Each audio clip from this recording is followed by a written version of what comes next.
Welcome back to Timeless Thinkers, where history's greatest minds speak again, and where we explore the ideas that shaped our world. I'm your host, and we've journeyed through Machiavelli's ruthless political realism and Hobbes's terrifying vision of absolute sovereignty, born from the chaos of the state of nature.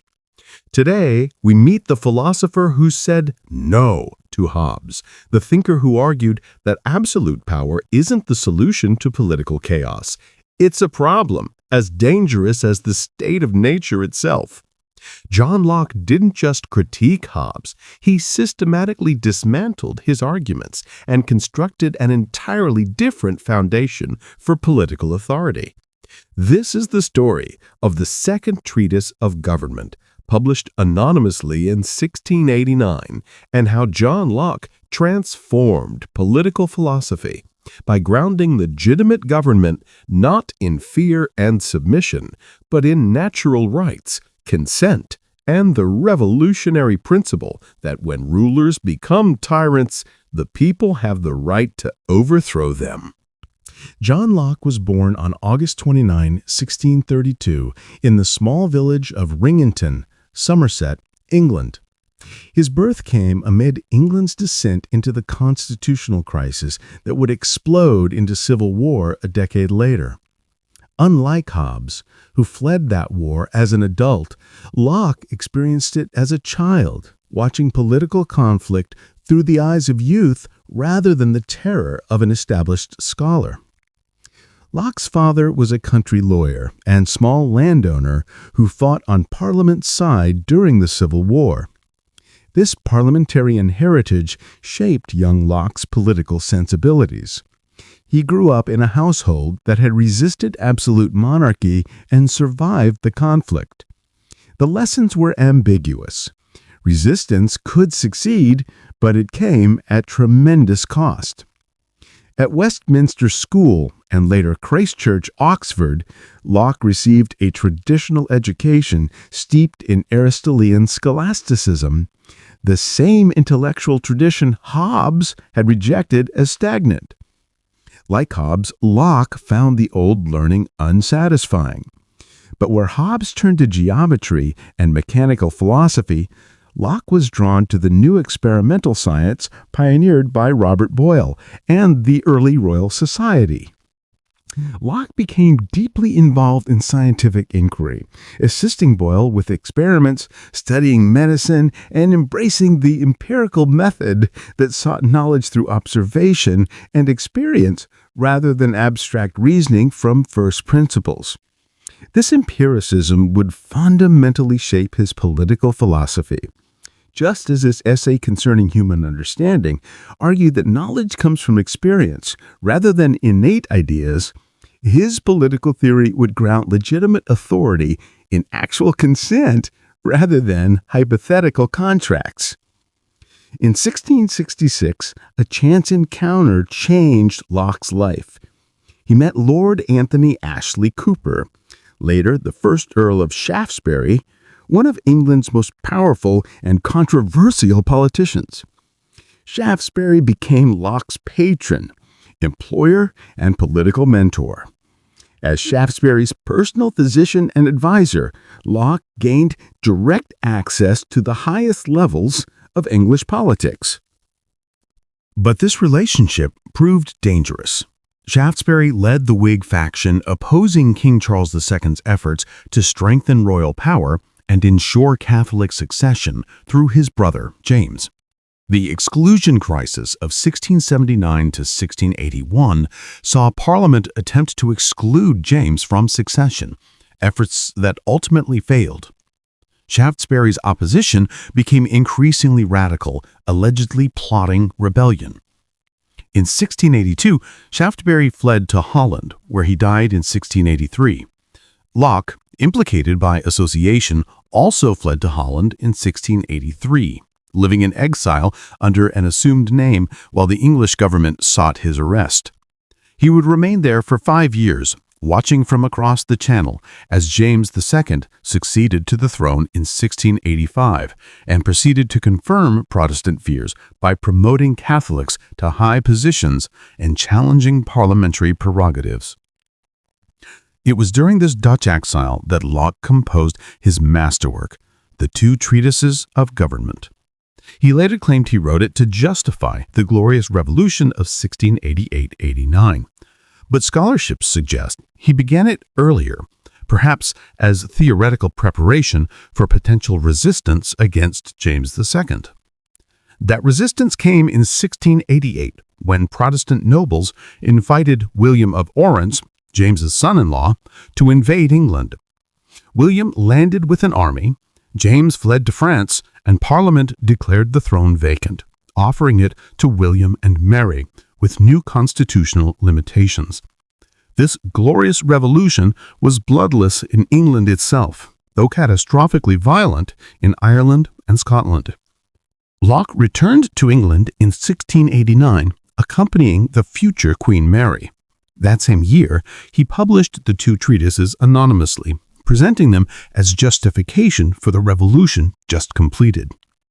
The second treatise, in particular, offered a systematic alternative to Hobbes, a theory of government based on natural rights, consent, and constitutional limits, crowned with the radical claim that people possess the right to overthrow tyrannical rulers. Unlike Hobbes, who wrote from traumatized exile, hoping to prevent future civil wars, Locke wrote from triumphant exile, celebrating a successful revolution. This difference in context produced a radically different political philosophy. Locke begins where Hobbes began, with the state of nature, that pre-political condition where no government exists. But Locke's state of nature is fundamentally different from Hobbes's war of all against all, and this difference determines everything that follows. For Locke, the state of nature is a state of perfect freedom. Individuals can order their actions and dispose of their possessions as they see fit, within the bounds of natural law. It is also a state of equality where no one has more power or jurisdiction than another. So far, this resembles Hobbes. But then Locke adds something revolutionary. The state of nature is not a state of license. What does this mean? Even in the state of nature, before any government exists, humans are bound by natural law, a moral law accessible to reason, which commands that no one ought to harm another in his life, health, liberty, or possessions. This natural law exists independently of human will or positive law. It's not created by sovereigns, as Hobbes argued, but discovered by reason reflecting on human nature and God's intentions for humanity. This is a direct repudiation of Hobbes. For Hobbes, the state of nature contains no justice or injustice, no right or wrong, because these concepts require law, and law requires a sovereign to create it. Locke argues the opposite. Moral law exists prior to government, grounded in nature and knowable through reason. Government doesn't create morality, it enforces pre-existing moral obligations. Why isn't Locke's state of nature a war of all against all? Because natural law prohibits harming others except in self-defense and punishment of violators. Rational humans can recognize these obligations and generally follow them. The state of nature isn't perfect. It has inconveniences, Locke will identify, but it's not the Hobbesian nightmare of perpetual fear and violence. Moreover, Locke argues that in the state of nature, everyone has the right to enforce natural law. If someone violates natural law by harming you, you have the right to punish them proportionally. More surprisingly, you have the right to punish violations of natural law even when you are not the victim, because natural law protects everyone, and everyone has an interest in its enforcement. This creates what Locke calls the executive power of the law of nature, the right to enforce natural law that all humans possess in the state of nature. This power will become crucial for understanding political authority, because Locke will argue that governmental power ultimately derives from this natural executive power transferred to political institutions. But if the state of nature isn't terrible, why leave it? Why create government at all? Locke identifies three key inconveniences. First, in the state of nature, there is no established, settled, known law accepted by everyone. Natural law exists, but people interpret it differently, often in self-serving ways. Second, there is no known and indifferent judge with authority to settle disputes according to law. Third, there is no power sufficient to enforce just sentences and give them execution. These inconveniences make the state of nature very unsafe, very insecure, though not Hobbes' state of war. Rational individuals therefore have good reason to establish government, but not absolute government. Because the state of nature isn't intolerable, the price of leaving it doesn't need to be total submission. This sets up Locke's fundamental challenge to Hobbes. We need government for convenience and security, not survival, so we needn't surrender everything to obtain it. Having established that natural law exists in the state of nature, Locke now identifies what that law protects: natural rights. These rights exist prior to government, independently of any sovereign's will, grounded in human nature and God's intentions for humanity. Locke identifies three fundamental natural rights: life, liberty, and property. These aren't gifts from government or conventions created by society. They're inherent in human beings by virtue of being human. This is revolutionary. If rights exist prior to government, then government can't legitimately violate them. The entire purpose of government becomes protecting these pre-existing rights rather than creating rights through law. The right to life is foundational. God created humans with a purpose, Locke argues, and no one has the right to destroy God's creation arbitrarily. You don't own yourself in the sense of having absolute power over your own life. God owns you. But you do have the right not to be killed or harmed by others. And because you don't own yourself absolutely, you can't sell yourself into slavery or authorize your own destruction, which will become important for limiting political obligation. The right to liberty means freedom from arbitrary power. In the state of nature, you're free to act within the bounds of natural law without requiring anyone's permission. This liberty isn't unlimited. Natural law constrains it, but it's substantial, and crucially, it exists independently of political authority. Government doesn't grant liberty, it can only regulate liberty's exercise for the common good. The right to property is where Locke makes his most original and controversial contribution. How do property rights originate? Hobbes argued that property is conventional, created by the sovereign's law. Before government, nothing is mine or thine, everyone has right to everything. Locke demolishes this argument with his labor theory of property. God gave the earth to mankind in common, Locke agrees. But how does something held in common become private property? Through labor. When you mix your labor with something from nature, when you gather acorns, cultivate land, or hunt gear, you add something of yourself to it. Your labor is yours, so what you mix your labor with becomes yours as well, at least up to certain limits. This is brilliant and radical. Property rights exist prior to government because they arise from self-ownership and labor, not from law.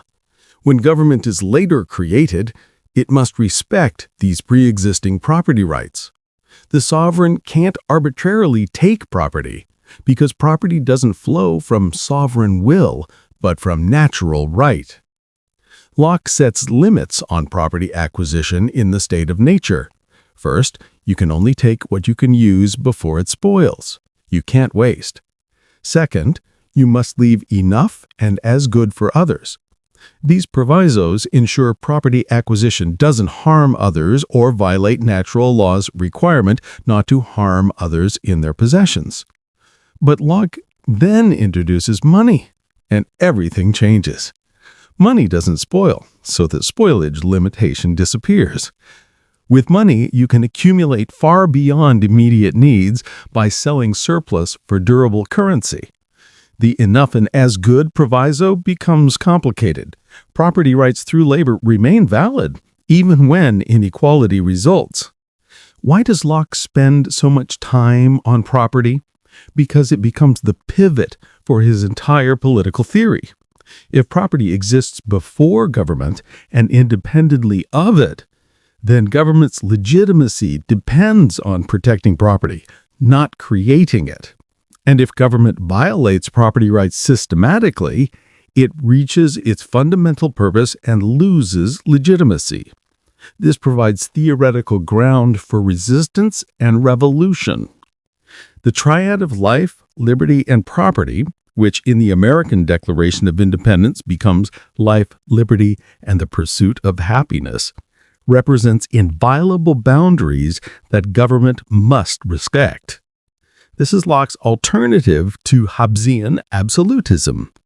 Government exists to protect rights, not to grant them, and its power is therefore inherently limited by those rights. Having established natural rights that exist independently of government, Locke now addresses the fundamental question of political legitimacy. What gives anyone the right to rule over others? His answer is unequivocal: consent. Only consent of the governed creates legitimate political authority. This seems obvious to modern ears, but in Locke's time it was revolutionary and directly challenged dominant theories of political legitimacy. Traditional theories grounded authority in divine right. God appointed kings to rule, and resistance was rebellion against God's order. Alternative theories appealed to conquest or hereditary succession or natural hierarchy. Some were naturally suited to rule, others to obey. Hobbes had offered social contract theory, but his contract created absolute sovereignty beyond any further accountability. Locke systematically demolishes all non-consent-based theories of authority. Divine right? Show me the evidence of God's appointment. Conquest? Conquest might give power, but not right. It's simply force which creates no obligation. The conqueror might compel obedience through fear, but this is Hobbesian subjection, not legitimate authority. Hereditary succession? Parents have authority over young children only until they reach reason's age, and this authority doesn't transfer to political power. Adam's supposed dominion over his descendants, which Locke's first treatise had demolished, provides no foundation for monarchy. Only consent creates legitimate political obligation. But what kind of consent? Locke distinguishes between express consent and tacit consent. Express consent is explicit agreement to join the political community and accept its laws. Tacit consent is implied through actions, particularly owning property within a commonwealth's territory. By accepting the benefits of government protection, you implicitly consent to its authority. This creates problems Locke acknowledges but doesn't fully resolve. If mere residence implies consent, can anyone truly withhold consent? If you inherit property, did you consent to the government protecting it? Locke's answer, you can always leave and renounce property, seems more theoretical than practical. Most people are effectively born into political communities with no realistic option to refuse consent. But the revolutionary implication remains. Governments rule legitimately only with the consent of the governed. This means several things. First, governmental authority is conditional, not absolute. It exists only so long as it retains consent. Second, governmental power is limited to what people could rationally consent to. Third, governments that systematically violate the purposes for which they were created lose legitimacy and can be resisted. Locke's consent theory directly challenges Hobbes's social contract. For Hobbes, Once you authorize the sovereign, you cannot withdraw authorization. The contract is irrevocable. For Locke, consent is ongoing and conditional. If government violates its trust, consent can be withdrawn. This opens theoretical space for legitimate revolution, which Hobbes explicitly denied. Moreover, what exactly are people consenting to when they create government? Hobbes argued they consent to absolute sovereignty with unlimited power. Locke argues they consent to limited government with specific purposes, protecting life, liberty, and property, establishing known laws, providing impartial judges, and enforcing justice. Anything beyond these purposes exceeds what people could rationally consent to. This creates a standard for evaluating governments. Do they serve the purposes for which they were created? Do they protect natural rights? Do they respect consent? If not, they've breached trust and become tyrannies, regardless of their legal form. The consent principle also has radical implications for who constitutes the people. Locke is ambiguous about this. Sometimes he seems to mean property-owning males, sometimes he gestures towards something more universal. But the principle itself, that legitimate authority requires consent, contains revolutionary potential that would be developed by subsequent thinkers toward universal suffrage and democratic equality. For now, Locke has established that government must be based on consent, not force or tradition, and that consent is conditional on government serving its proper purposes. This sets up his theory of the social contract, which differs fundamentally from Hobbes's version. Locke's social contract, like Hobbes, is a theoretical device explaining how legitimate political authority arises from the state of nature. But the structure and implications differ profoundly, creating limited rather than absolute government. Remember that in Locke's state of nature, everyone possesses executive power of natural law, the right to judge and punish for violations of natural law affecting themselves and others. This creates the inconveniences Locke identified: no settled law, no impartial judge, no reliable enforcement. To remedy these inconveniences, people agree to form political society. Here's how Locke's contract works. Individuals in the state of nature agree to give up their executive power of natural law, the right to judge and punish for themselves, and transfer it to a community that will create governmental institutions to exercise this power on everyone's behalf. This is crucial. They're not transferring power to a person, a monarch, or even to a government. They're creating a political community that will then establish governmental institutions. This two-stage process matters enormously. First, individuals consent to form political society. Second, that political society decides what form of government to establish. The government serves the political community, not the other way around. If government fails, the political community persists and can establish new government. This is completely different from Hobbes, where the sovereign is created directly by the contract and cannot be removed without destroying the commonwealth. What exactly is being transferred in Locke's contract?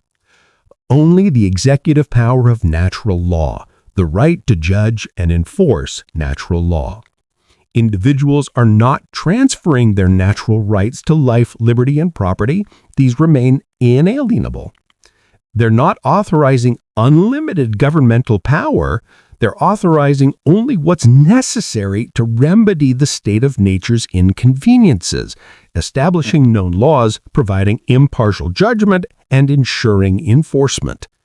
This creates inherent limits on governmental power.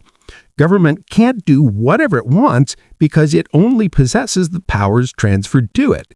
It can't violate natural rights because these were never transferred and remain with individuals.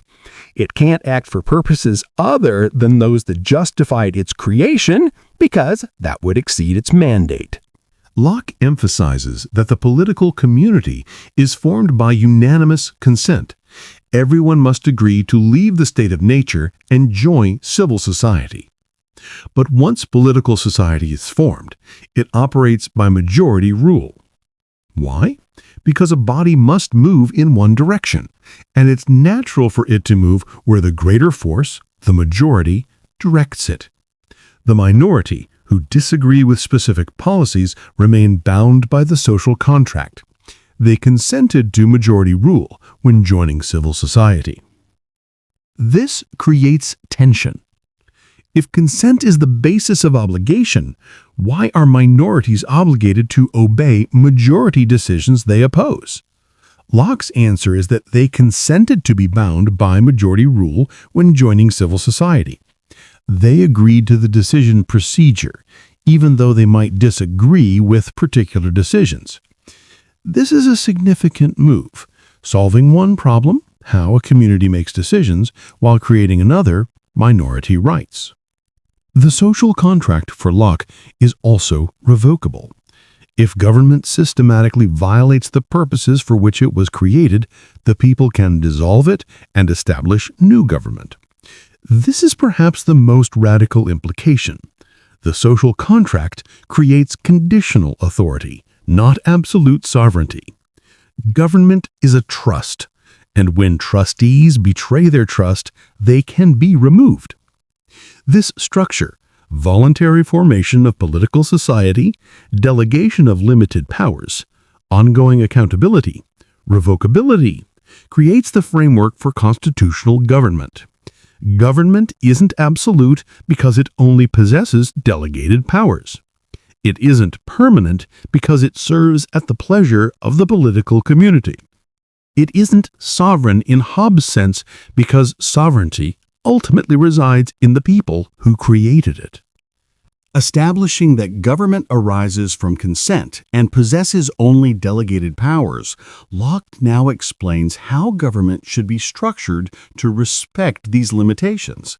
His answer is the separation of powers, though his version differs significantly from the later, more refined separation developed by Montesquieu and the American founders. Locke identifies three distinct governmental powers: legislative, executive, and federative. The legislative power is supreme. It makes laws that bind everyone, including the executive. But supreme doesn't mean absolute. The legislature is constrained by natural law, by the purposes for which government was created, and by the rights it must protect. A legislature that systematically violates natural rights or acts beyond its mandate loses legitimacy.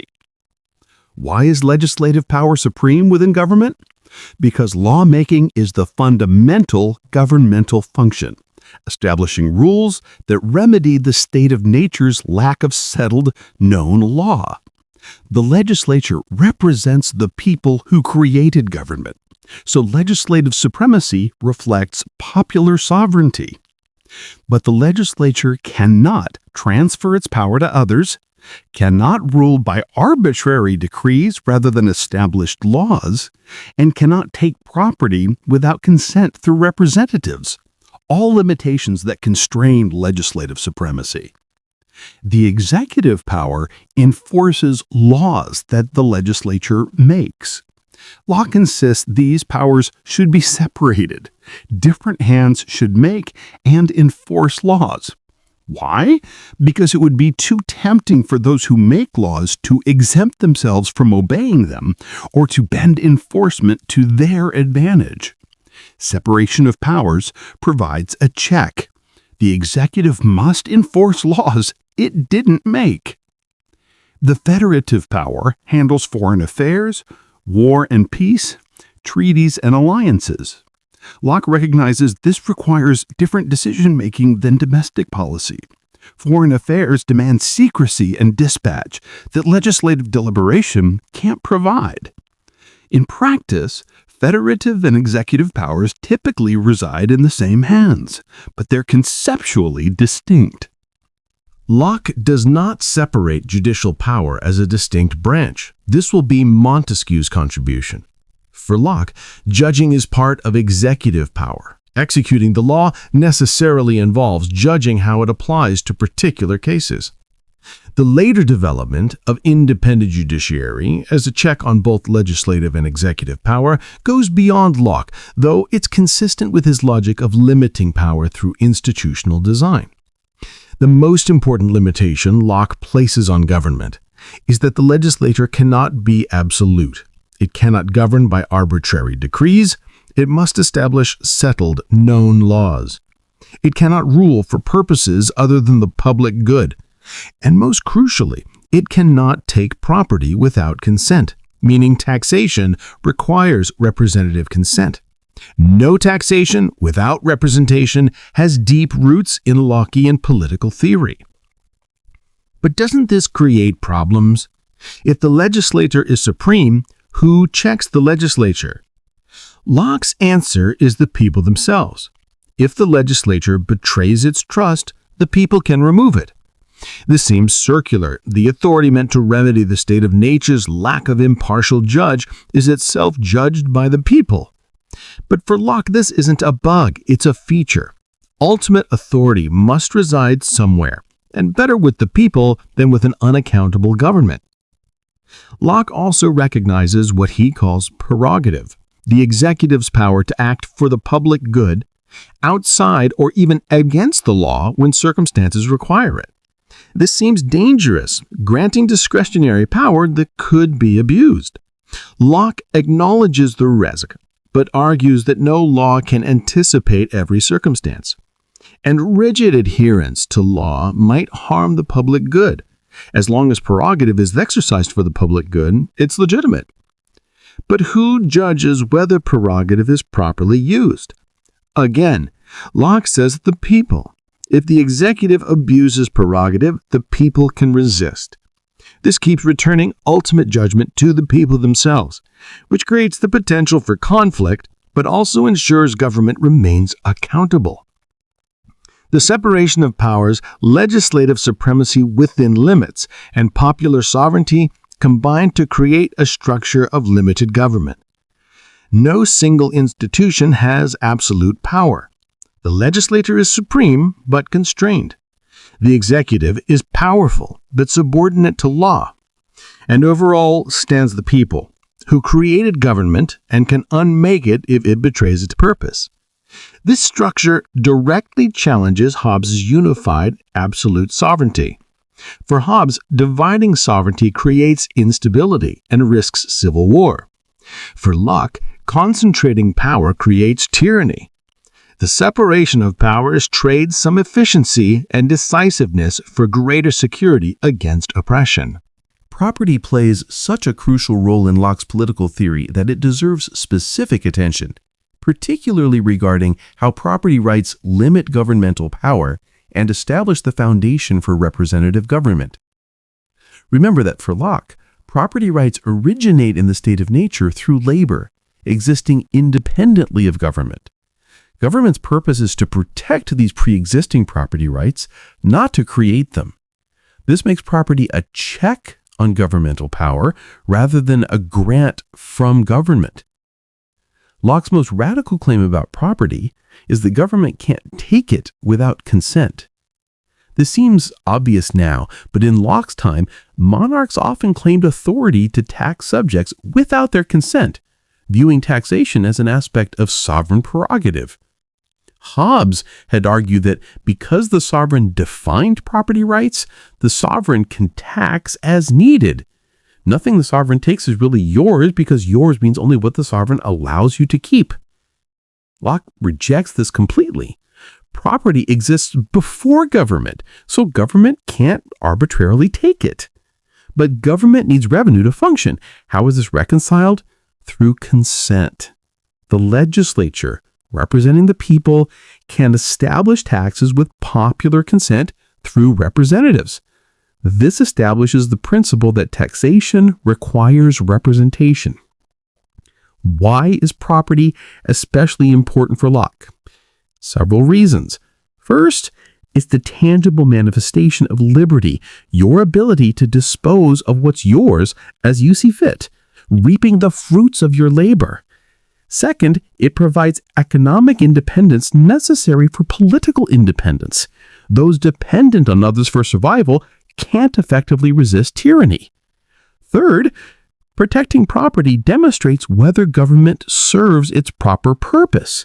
A government that systematically violates property rights has betrayed its fundamental function. But Locke's emphasis on property creates problems his theory doesn't fully resolve.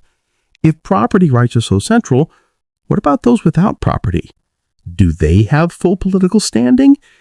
Locke seems ambiguous. Sometimes he suggests that those without property aren't full members of civil society. Sometimes he acknowledges that the right to property, the abstract right to acquire and hold property, belongs to everyone, even if particular property is unequally distributed. This ambiguity had profound historical consequences. Locke's theory could be read as justifying limited franchise, restricted to property owners. Only those with a stake in society, through property, should participate in government. This interpretation dominated well into the 19th century, but it could also be read more expansively. Everyone has natural rights, including the right to property, so everyone deserves political voice. This interpretation eventually supported universal suffrage. There's another tension. If government can't take property without consent, and consent comes through representatives, who are the representatives? If only property owners select representatives, then only property owners truly consent to taxation. Those without property are taxed without their consent, violating Locke's fundamental principle. Locke doesn't adequately address this. Moreover, what counts as taking property without consent? Direct confiscation clearly violates property rights, but what about taxation? Locke says taxation requires consent, but in practice this means majority consent through representatives. If you're in the minority opposing a tax, is your property being taken without your consent? Locke's answer seems to be that you consented to majority rule when joining civil society, so you're bound by majority decisions even when you disagree. But this makes consent considerably more attenuated than his initial rhetoric suggests. Despite these tensions, Locke's property theory had enormous influence. It provided theoretical foundation for constitutional limitations on taxation, for representative government, and eventually for economic liberty as a fundamental right. The American Revolution's rallying cry, "No taxation without representation," is pure Lockean doctrine. The Fifth Amendment's takings clause, government can't take private property for public use without just compensation, reflect Lockean principles. Property rights for Locke aren't just about economics. They're about liberty, about limiting government power, and about maintaining the independence necessary for citizens to resist tyranny. A government that respects property rights demonstrates that it recognizes limits on its power. A government that arbitrarily violates property rights reveals itself as tyrannical, regardless of its legal form. Here, Locke reaches his most radical conclusion, the climax toward which his entire theory has been building. When government becomes tyrannical, the people have the right to resist and overthrow it. This directly repudiates Hobbes and justified the glorious revolution that brought Locke back to England. What is tyranny? Locke defines it as exercise of power beyond right, power used for purposes other than those that justified government's creation. Tyranny occurs when rulers pursue their own private interests rather than the public good, when they violate natural rights they were supposed to protect, when they act without authority or beyond the limits of their legitimate power. Crucially, tyranny can exist under any form of government. A democracy can be tyrannical if the majority violates minority rights. An aristocracy can be tyrannical if rulers serve themselves rather than the public. A monarchy can be tyrannical if the king exceeds lawful bounds. Tyranny is defined by how power is used, not by who holds it. When does government dissolve? Locke distinguishes between dissolution of society and dissolution of government. Society dissolves only through conquest or internal collapse so severe that people return to the state of nature. This is rare and catastrophic. Government dissolves much more easily when it betrays the trust placed in it by society. Government can dissolve from within when the legislature is altered, when those meant to make laws are prevented from doing so, or when the executive refuses to convene the legislature, or when elections are corrupted so representatives don't actually represent the people. It dissolves when rulers deliver the people to foreign powers. Most importantly, government dissolves when it systematically acts contrary to its trust, when it invades property rights, when it rules by arbitrary will rather than established law, when it uses force without authority. In all these cases, the government has destroyed itself by betraying its purpose. The people don't dissolve government. Government dissolves itself through tyranny. But who judges when tyranny exists? Locke faces the problem he earlier identified in the state of nature, everyone being their own judge. If every person decides individually when resistance is justified, haven't we returned to the state of nature?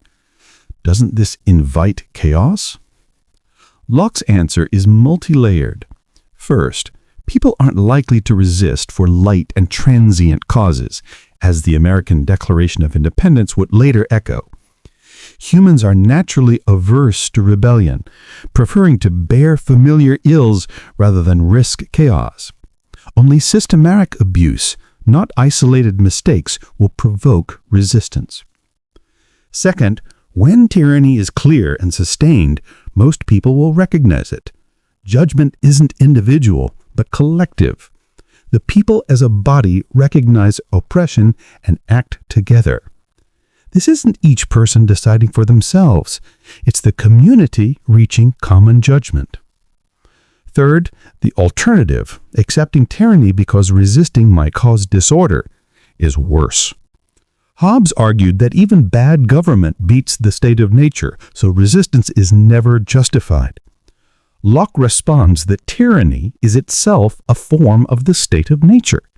It's ruled by force without right, exactly what government was meant to prevent. Submitting to tyranny means accepting the very condition government was created to overcome. Moreover, who truly causes disorder when tyranny is resisted? Locke argues it's the tyrant, not those resisting. By violating the trust placed in them, by using power beyond right, tyrants declare themselves enemies of the people and at war with society. Resistance is self-defense, not rebellion. This is revolutionary doctrine in the most literal sense. It provides theoretical justification for overthrowing governments, for armed resistance against rulers, for replacing one regime with another. And it's not just abstract theory. Locke wrote it to justify actual revolution, the removal of James II and establishment of William and Mary with new constitutional limitations. But Locke tries to limit revolution's scope. He insists that resistance is justified only against systematic tyranny, not against particular unjust acts or bad policies. He emphasizes that people are naturally reluctant to rebel, so rulers shouldn't fear that acknowledging a right to revolution will produce constant instability. And he argues that recognizing this right actually increases stability by warning rulers against tyranny and providing a safety valve for intolerable oppression. Whether these limitations work is questionable. Once you acknowledge a right to revolution, who decides when the threshold is met? Locke says the people, but people disagree. The American Revolution showed Lockean theory in action. Colonists argued that systematic British tyranny justified independence. But loyalists disagreed, arguing that British rule, whatever its faults, didn't rise to tyranny. Both sides invoked Locke. The right to revolution remains Locke's most radical contribution and his sharpest challenge to Hobbes. For Hobbes, once you create the sovereign, you're stuck with it. Resistance returns you to the state of nature, which is worse than any government. For Locke, tyrannical government is itself a state of nature, and resistance is justified self-defense. Political obligation is conditional, revocable, and ultimately dependent on government serving the purposes that justify its authority. Locke's political theory extends to religious freedom through his arguments for toleration, which directly challenge Hobbes' claim that sovereigns must control religious doctrine to prevent civil war. Though Locke developed these ideas most fully in his letter concerning toleration, they connect intimately with the second treatise's theory of limited government. Remember that Hobbes argued government must control religion because religious division causes civil war. The sovereign must determine orthodox belief, regulate worship, and suppress dangerous doctrines. Religious authority and political authority must unite in the sovereign to prevent competing loyalties that could produce conflict. Locke rejects this completely, arguing instead that government has no legitimate authority over religious belief or practice except where religious practice threatens civil order. His reasoning flows from his theory of natural rights and consent. First, religious belief is by nature voluntary. You cannot force someone to genuinely believe. Coercion might produce outward conformity, but it cannot create authentic faith. Since God cares about sincere belief rather than mere profession, governmental enforcement of religion is not only illegitimate, but pointless. Second, religious belief concerns salvation, which lies beyond government's proper scope. When people consent to form political society, they transfer power to protect their life, liberty, and property in this world. They don't transfer authority over their souls or their relationship with God. Government's mandate is civil peace and security, not salvation. Attempting to control religion exceeds the purposes for which government was created. Third, forcing religious uniformity violates natural rights, particularly liberty of conscience. You have a natural right to pursue your own understanding of religious truth, constrained only by not harming others. Government attempting to control your conscience violates this right and acts beyond its legitimate authority. Locke does set limits on toleration. He notoriously excludes atheists, arguing that without belief in God and divine punishment, oaths and promises lack foundation, making atheists unreliable members of civil society. He also excludes Catholics, though for political rather than theological reasons. Catholic allegiance to the Pope as a foreign sovereign creates divided loyalty incompatible with civil peace.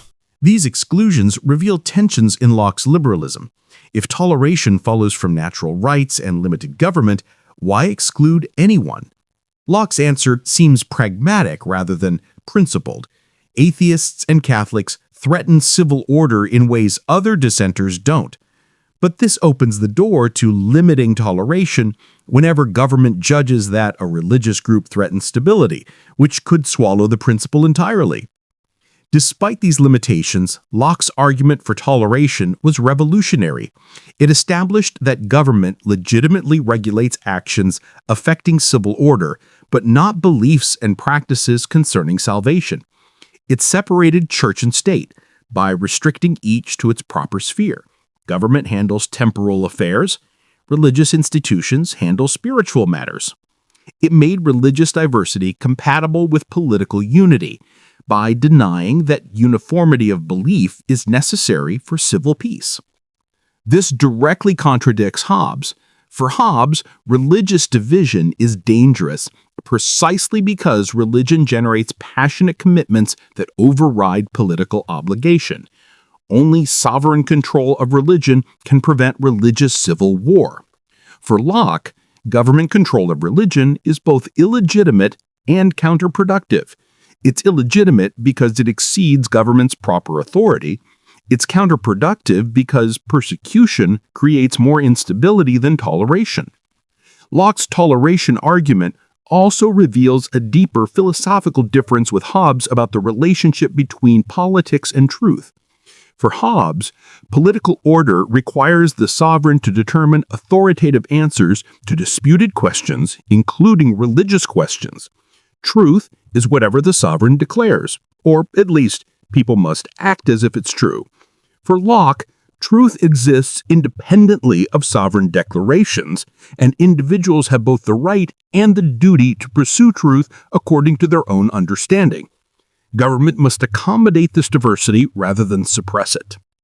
The legacy of Locke's toleration argument is enormous.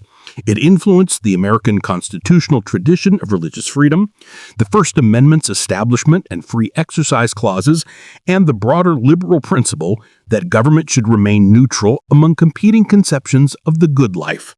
Modern liberal democracies accept religious pluralism not despite their commitment to civil peace, but as essential to it, the Lockean position, not the Hobbesian one. Despite Locke's systematic dismantling of Hobbes's absolutism and construction of limited government theory, serious problems remain that Locke acknowledges but doesn't fully resolve. These problems would occupy subsequent political philosophy and remain contested today. First, the judging problem. Locke says the people judge when government becomes tyrannical and resistance is justified. But the people isn't a single entity with one mind. People disagree about whether government has violated its trust. In the American Revolution, patriots judged British rule tyrannical. Loyalists disagreed. Both sides cited Locke. Who was right? Locke would say history vindicated the patriots, but this makes right depend on success, which seems unsatisfying as a principle. More fundamentally, if individuals or groups judge for themselves when resistance is justified, haven't we recreated the state of nature's problem, everyone being their own judge? Locke established government precisely to remedy this inconvenience. But when judging government itself, he returns final judgment to the people, each individual deciding whether the threshold for resistance is met. This seems circular. Hobbes would pounce on this problem. Locke's theory recreates the instability it claims to solve. By allowing subjects to judge the sovereign, Locke makes authority conditional and disputable, which invites constant conflict over whether government has exceeded its bounds. Utter tab determinate absolute authority, then ambiguous, limited authority that generates perpetual disputes about limits. Locke's response is that the alternative, accepting tyranny because resistance might cause disorder, is worse than occasional misjudgments about when resistance is justified. But this doesn't solve the theoretical problem. Who judges the judges? When people disagree about whether government has betrayed its trust, what tribunal settles the dispute? Second, the consent problem. Locke grounds legitimacy in consent. But what constitutes genuine consent? Express consent is clear but rare. Most people never explicitly agree to be governed. Tacit consent through residence or inheritance and property seems too easy to impute. If merely living somewhere implies consent to be governed, can anyone genuinely withhold consent? This makes consent more fiction than reality. Moreover, majority rule creates its own consent problems.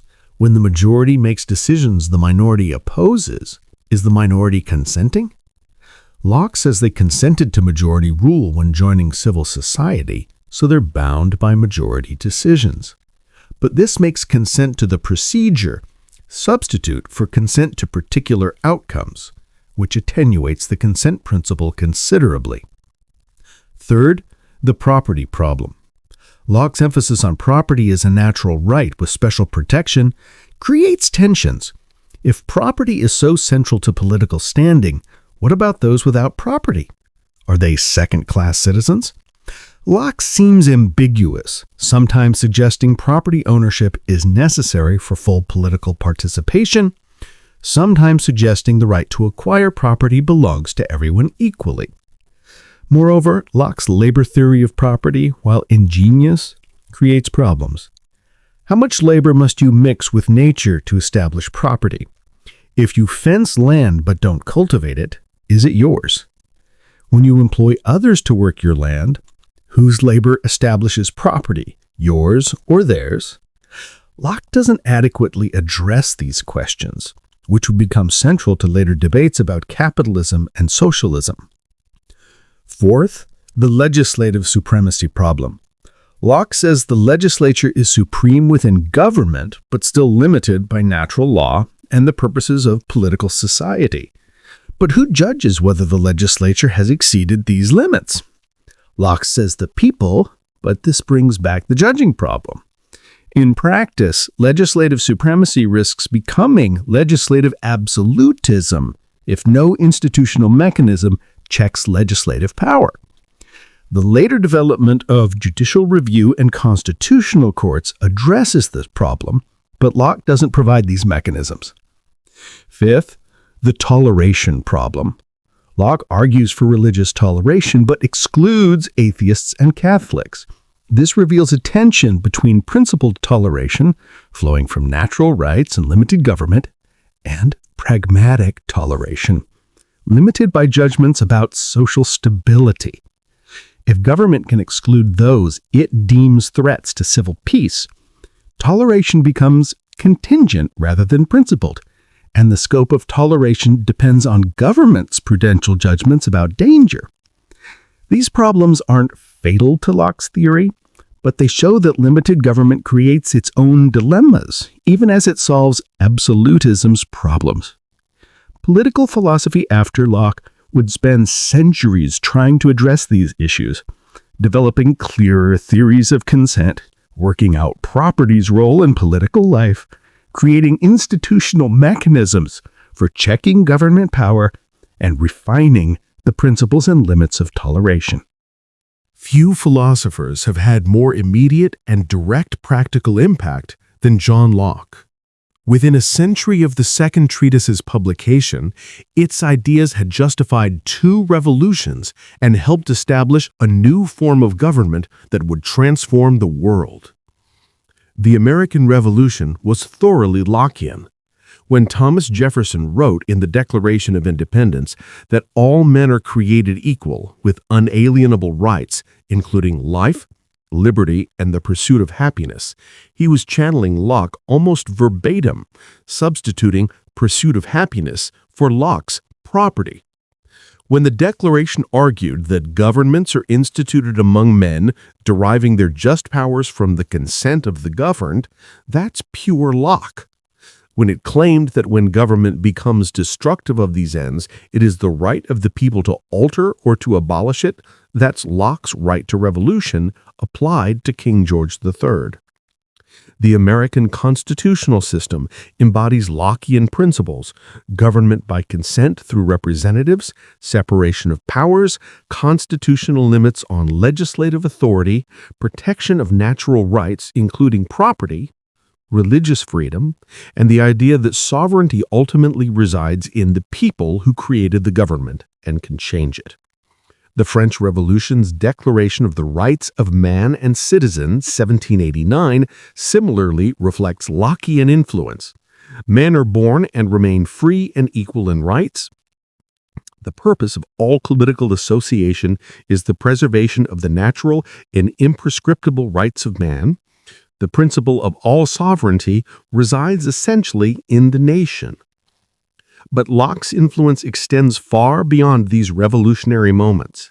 He established the conceptual framework for modern liberal democracy: constitutional government, rule of law, separation of powers, protection of individual rights, limited state authority, and popular sovereignty. Contemporary debates about these topics still operate in the intellectual space Locke created. Locke's natural rights theory provided foundation for modern human rights discourse. The Universal Declaration of Human Rights echoes Lockean language about inherent human dignity and inalienable rights. Contemporary human rights advocacy, whatever its philosophical grounding, operates in a conceptual framework shaped by Locke's argument that rights exist prior to government and independently of its recognition. His property theory influenced classical liberal economics and capitalism's theoretical justification. The idea that you own what you create through labor, that property rights deserve protection from government interference, that economic freedom is a fundamental liberty. These are Lockean ideas that shaped modern market economies and debates about economic systems. His separation of church and state influenced modern religious freedom and the secular state. The principle that government has no legitimate authority over private belief, that religious diversity is compatible with civil peace, that individuals have rights of conscience government must respect. These ideas, revolutionary in Locke's time, are now foundational to liberal democracy. Locke's consent theory transformed legitimacy from something based on tradition, conquest, or divine right into something requiring ongoing popular authorization. This made government accountable in new ways and provided theoretical ground for democratic participation, though Locke himself didn't advocate democracy in the modern sense. But Locke's legacy is contested. Critics from the left argue that his emphasis on property rights and his ambiguity about political participation for those without property provided theoretical justification for capitalist inequality and limited franchise. Karl Marx would later attack Locke's labor theory of property, arguing it obscured exploitation of workers whose labor enriches employers. Critics from communitarian perspectives argue that Locke's individualism, his starting point of isolated individuals in a state of nature making rational contracts, misunderstands human nature as fundamentally social. We're born into communities, shaped by relationships, and our identities are socially constituted, not atomistically individual as Locke suggests. Critics from the right, following Hobbes, argue that Locke's limited government is unstable in practice. By dividing power and making authority disputable, Locke invites the very conflicts he claims to solve. Effective government requires clarity about ultimate authority, which requires concentration rather than division of power. Feminist critics note that Locke's political theory, despite its universalist language about natural rights, functionally excluded women from full political participation. His discussion of property, consent, and political standing implicitly assumes male heads of households as the relevant political actors. Post-colonial critics observe that Locke's theory of property through labor was used to justify European colonization of the Americas. Native peoples who didn't improve land through agricultural labor were seen as having no property rights Europeans needed to respect. Locke himself invested in colonial ventures and helped draft the Carolina Constitution, which permitted slavery, revealing tensions between his universalist principles and his practical compromises. Despite these criticisms, Locke's influence remains profound. Modern political theory largely consists of footnotes to Locke, either developing his ideas, applying them to new contexts, or arguing against them. Even critics must engage with the conceptual framework he established. The fundamental questions Locke addressed remain central to political life. What makes government legitimate? What rights do individuals possess that government must respect? When does authority become tyranny? What justifies resistance? How do we balance security with liberty, order with freedom, governmental power with individual rights? Locke's answers to these questions, consent, natural rights, constitutional limits, right to revolution, shaped modern political consciousness so thoroughly that they seem obvious to us. But they were revolutionary when proposed, challenged entrenched systems of absolute monarchy and divine right, and required intellectual courage to advocate when doing so could bring charges of treason. Perhaps Locke's deepest legacy is the idea that political power must justify itself to those over whom it's exercised. Government isn't self-justifying, doesn't derive authority from tradition or force, and must earn continued legitimacy by serving the purposes for which it was created. This idea, once radical, has become the foundation of modern democratic theory. The intellectual combat between Hobbes and Locke represents one of political philosophy's defining moments. Both accepted that government must be justified rather than simply assumed. Both employed social contract reasoning, asking why rational individuals would consent to political authority. Both sought to ground political obligation in reason rather than tradition, revelation, or force. But they reached opposite conclusions. For Hobbes, reason demands absolute sovereignty because only unlimited authority can provide security against the state of nature's terrors. For Locke, reason demands limited government because we leave the state of nature's inconveniences, not intolerable horrors, and we needn't surrender everything to obtain improvement. For Hobbes, natural rights don't meaningfully constrain government because rights without enforcement are empty, and the sovereign alone provides enforcement. For Locke, natural rights constrain government because they exist independently of it and provide the standard by which government is judged. For Hobbes, resistance is never justified because even tyranny is preferable to the state of nature. For Locke, resistance is sometimes obligatory because tyranny itself is a form of the state of nature, rule by force without right. Who was correct? History provides ambiguous evidence. The success of constitutional democracies suggests Locke was right that limited government can work. Stable, prosperous societies combine effective government with protection of individual rights, separation of powers with decisive action, popular accountability with institutional stability. This vindicates Locke's claim that we can have security without absolutism. But history also provides Hobbesian moments. Failed states where government collapses into warlordism resembled Hobbes's state of nature far more than Locke's inconvenient pre-political condition. Societies torn by civil war, where competing factions each claim legitimate authority, vindicate Hobbes's insistence on unified sovereignty. Emergency situations where normal constitutional procedures are suspended revealed a continuing appeal of Hobbesian logic about effective power. Perhaps the truth lies between them. We need government strong enough to maintain order, but limited enough to respect rights.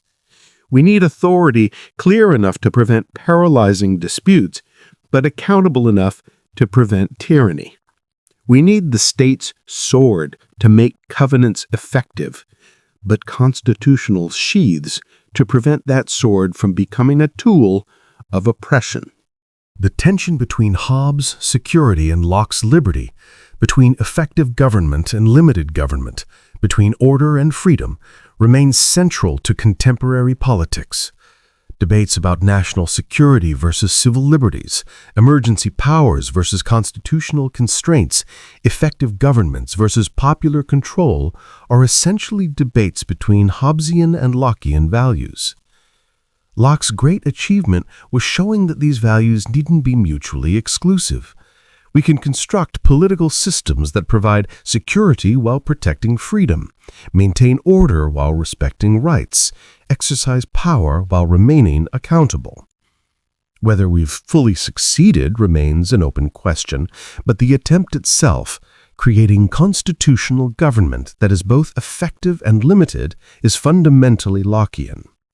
His theory also revealed genuine dilemmas that subsequent political philosophy must address.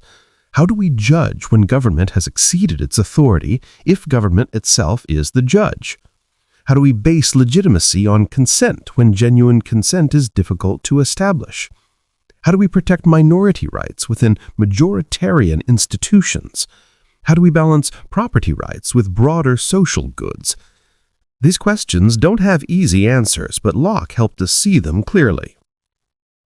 Perhaps most importantly, Locke changed how we think about political authority.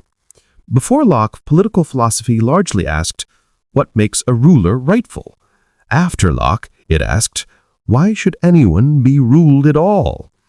This shift from justifying particular rulers to justifying government itself, from assuming authority to demanding its justification, transformed political consciousness and made possible the democratic revolutions that reshaped the world. When American colonists declared independence by asserting self-evident truths about natural rights and government by consent, they were speaking Locke's language. When French revolutionaries proclaimed the rights of man and popular sovereignty, they were applying Lockean principles. When contemporary movements for democracy invoke human rights and challenge authoritarian rule, they echo arguments Locke made over 3 centuries ago. The questions Locke addressed about the foundations of legitimate authority, the limits of governmental power, the rights individuals possess, and the conditions that justify resistance remain as urgent today as in 1689. His answers may need refinement, revision, or replacement, but his questions endure. This has been Timeless Thinkers, Episode 3, John Locke's second treatise, Reversing Hobbes' Absolutism into Limited Government. Thank you for joining me on this journey through one of political philosophy's great debates. We've watched Locke systematically challenge Hobbes' absolutism and construct an alternative vision of government based on natural rights, consent, and constitutional limits. A vision that would inspire revolutions and shape modern democracy. If you found this exploration valuable, please like, subscribe, and share. Leave a comment with your thoughts. Do you think Locke successfully refuted Hobbes? Can we have effective government without absolute power? Or do emergencies reveal the continuing truth in Hobbes's claim that security requires concentrated authority? How do we balance the Hobbesian need for order with the Lockean demand for liberty? In our next episode, we'll continue this story of political philosophy's development by examining a thinker who attempted to synthesize and transcend both Hobbes and Locke, offering yet another vision of the social contract and human freedom. Until then, keep questioning, keep thinking, and remember, understanding the philosophical foundations of government, why authority must be justified, how power should be limited, and when resistance becomes legitimate, equips us to defend liberty without sacrificing order and maintain security without embracing tyranny.